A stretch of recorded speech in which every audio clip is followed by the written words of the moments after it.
একটা মানুষ সর্বোচ্চ ব্যথা সহ্য করতে পারে 35-45 ইউনিট। তার চেয়ে বেশি হলে সে হয়তো বেহুশ হয়ে যায়, না হলে মারা যায়। একটা মা যখন সন্তান প্রসব করে তার ব্যথার ইউনিট হচ্ছে 55। বলে যে 30টা হাড় ভাঙলে যেমন ব্যথা পায় তার চেয়ে বেশি ব্যথা পায় মা।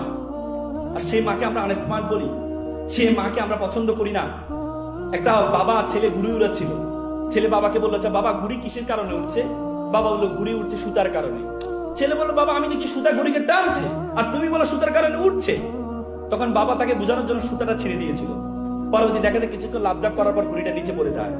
তখন বাবা বললো, তোমার কাছে অনেক সময় মনে হয় আমাদের টানটা, আমাদের ধমকটা, আমাদের যে তোমার যে স্বাধীনতা খর্বটা, তোমার কাছে অনেক সময় মনে হয় তোমার স্বাধীনতা খর্ব। কিন্তু আমাদের এই টান যদি না থাকে তাহলে তোমার জীবনের ঘুড়িও কখনো উড়বে না। আজকে তোমরা যারা এখানে মা বাবা আছো, মা বাবা হারালে তোমরা বুঝবা জীবন তোমার কি কতটুকু আছে, তুমি মা বাবা হারালে বুঝবা। এই জন্য এই মা বাবাকে কখনো কষ্ট দিবে না। বাবাকে অনেক সময় তোমাকে আর খারাপ লাগে, বাবাকে একটু গরম গরম মনে হয়, কিন্তু বাবাকে আমরা অনেক সময় মাকে বেশি সম্মান দিতে গিয়ে বাবাকে ভুলে যাই। কিন্তু বাবা হচ্ছে সেই সূর্যের মতো। সূর্য যেমন আমাদেরকে গরম দেয়, বাবাও আমাদেরকে গরম দেয়। সূর্য না থাকলে যেমন পৃথিবীটা অন্ধকার হয়ে যায়, বাবা না থাকলেও আমাদের জীবনটাও এমন অন্ধকার হয়ে যায়। তো সুতরাং মা বাবা দুজনকে তোমরা সেভাবে সম্মান করবা।